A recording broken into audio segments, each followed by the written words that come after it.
আপনারা এটা জানেন তো যে অন্যের জন্য দোয়া করলে লাভ।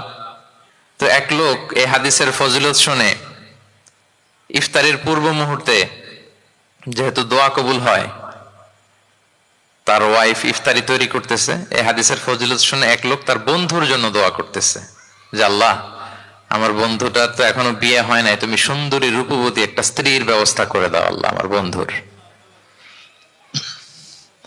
এই দোয়া শুনে তার স্ত্রী তো রেগে মেগে আগুন, সেই ইফতারি রেখে দিয়ে এসে বলে, এই এত বড় সাহস, কি দোয়া করো এসব উল্টা পাল্টা।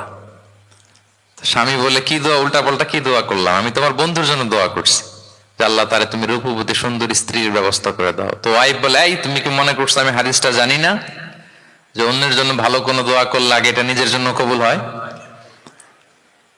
সুবহানাল্লাহ। দেখেন ইসলামের বিধান কত সুন্দর। আপনি অন্যের কল্যাণ কামনা করলে এটা, এই কল্যাণ ফিরে আপনার দিকে আসে আগে। সুবহানাল্লাহ।